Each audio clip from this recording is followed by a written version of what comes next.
unfortunate word that their friend Andrew Goldman was murdered, along with 2 other civil rights workers in what's now known as the famous Mississippi burning case.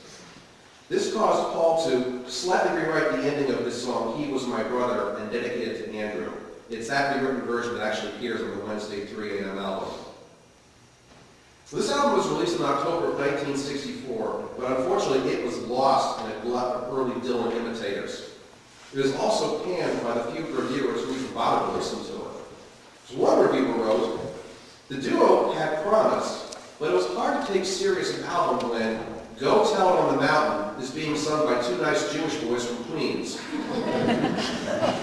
So when the record sold rather disappointingly, they split up again. Art went back to graduate work at Columbia University. Paul, he traveled to England in order to try and find new songwriting inspiration. He'd given up England where he had had enough of that nonsense. While in England, he composed many songs with deep, dark, lyrical images akin to traditional English folk songs. The songs gained a lot of popularity in clubs around England as he endured and embarked on what was called the long and brutal, quote, tour of one-night stands, my suitcase and guitar in hand, which is later referred to in the autobiographical song Homeward Bound. That song is much more true than you ever thought it was. He literally wrote that in a subway station in England one time when he was so thoroughly depressed. But believe it or not, Paul eventually found himself recording for the BBC as an inspirational artist. Depressing songs, inspiration, I don't get it. But as the Simon & Garfunkel contract with Columbia Records was still intact, however, the Paul Simon songbook was actually released to critical acclaim and modest sales in England. To this day, he is still a favorite of the British. But you know, a funny thing happened to Paul while he was in England. Back in America, in interesting places like Gainesville, Florida, and in Boston, a lot of radio stations started to receive requests for this really obscure song from the Wednesday 3 a.m. album. It's called Sound of Silence. Well, their producer, Bill Tom Wilson, he was inspired by the group The Byrds, had a hugely popular electric version of the Bob Dylan song, Mr. Tambourine Man. And so what he did, he hired Dylan's studio band, put them in the studio to dub electric guitars, bass, and drums onto the original Sound of Silence track, and released it as a single. And yeah, that's the thing you've been hearing all these years. It's not what the 2 of them originally put together. The dubbing turned folk into folk rock, and a new genre was born, just with that one song. And as a matter of fact, in September of '65, Paul first learned that this was even going on as he was about to go on stage in a Danish folk club, and he heard that this song was now in the pop charts, and they actually played it for him. And he kind of went, what is that? That's not what he did. But he couldn't argue with success, because by New Year's Day, 1966, it was #1 in the country on the Billboard charts. So what did he do? He came back to the U.S., got Art Garfunkel out of college school, grad school yet again, dragged them back into the studio, and they recorded additional songs. I mean, they basically said publicly, back then, neither of them really approved what was done with their original Sound of Silence, but hey, who's going to argue with fate at this point? So what they did, they took a lot of songs which actually were off of Paul Simon's British album and re-recorded them again with Dylan's backup band, recorded new songs, and the Sound of Silence album was born.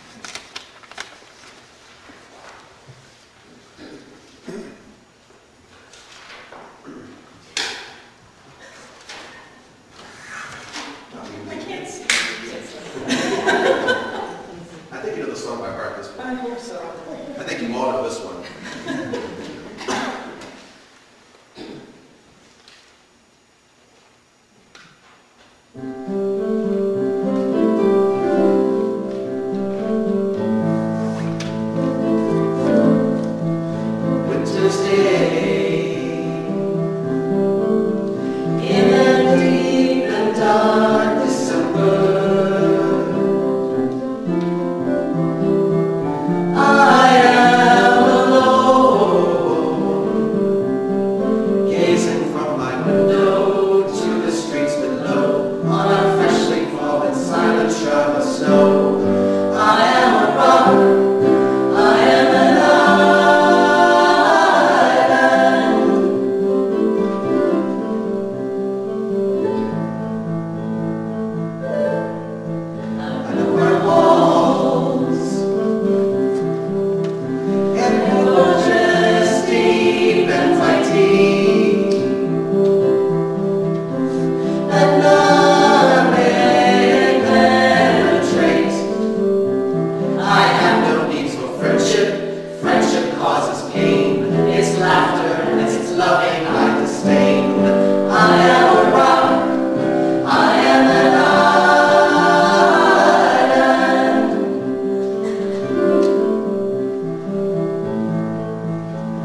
popular success.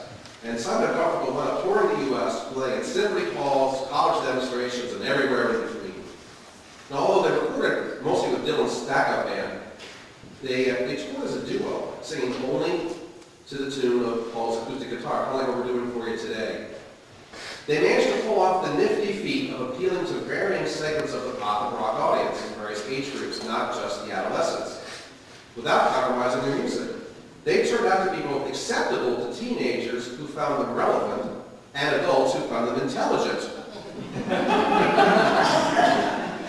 That same year, they recorded another album of original songs for the next album that was called Parsley, Sage, Rosemary, and Thyme. And it was this album which they earned their reputation as pained intellectuals, an image that they really tried to avoid. And again, this album featured mostly songs that Paul had previously written in the early 60s or during his tour in England. They were already feeling the pressure from the record company to come up with an even bigger album than the Sound of Silence album. Now, the biggest hit from that album was probably the song Homeward Bound, which actually was recorded almost a full year before the album was even released.